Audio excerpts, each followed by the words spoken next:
Broad casting کا centre بھی اس علاقے کی عوام تک نشریات پہنچانے کے لیے سکیسر میں قائم کیا گیا۔ دوستو سکیسر میں شدید سردی اور اکثر اوقات برف باری بھی ہوتی ہے، لیکن باقی وادی کا موسم گرمیوں میں خوشگوار ٹھنڈا اور سردیوں میں نشیبی علاقوں کی نسبت زیادہ سرد ہوتا ہے۔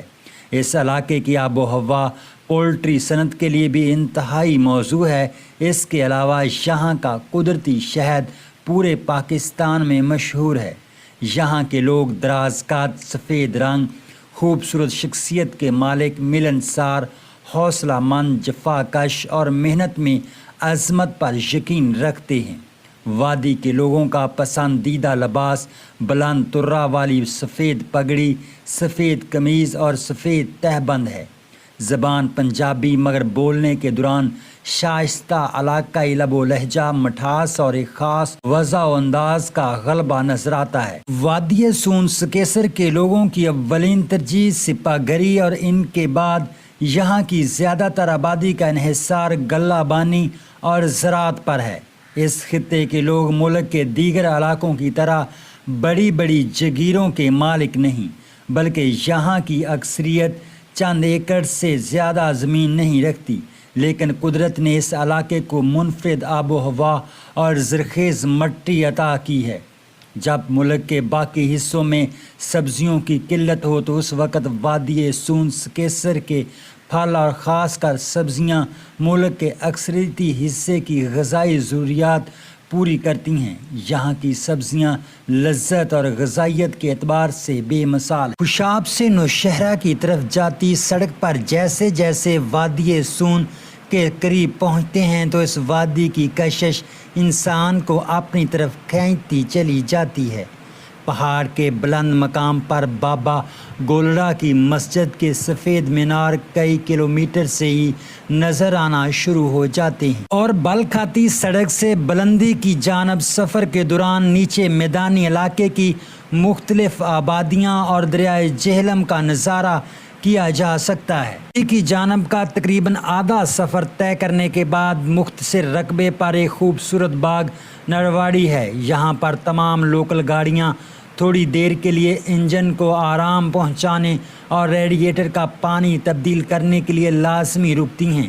اس دوران نوجوان جلدی سے باغ کی سیر کرتے ہیں تو دیگر مسافر گاڑی میں بیٹھے قدرت کے اس حسین نظارے سے لطف اندوز ہوتے ہیں۔ نرواڑی سے کچھ کلومیٹر فاصلہ طے کرنے کے بعد دائیں جانب بغیر اسفالٹ کے پتھریلا رستہ پیر کھچیاں اور قلعہ تلاجہ کی طرف رہنمائی کرتا ہے۔ یہ دونوں مقام مین شاہراہ سے تقریباً 12 سے 15 کلومیٹر پر ہیں۔ اگر ان مقامات پر جانا مقصود ہو تو کھانا پینے کی اشیاء ساتھ لے جانی چاہیے۔ یہاں صرف ہائیکنگ کے ذریعے ہی پہنچنا ممکن ہے۔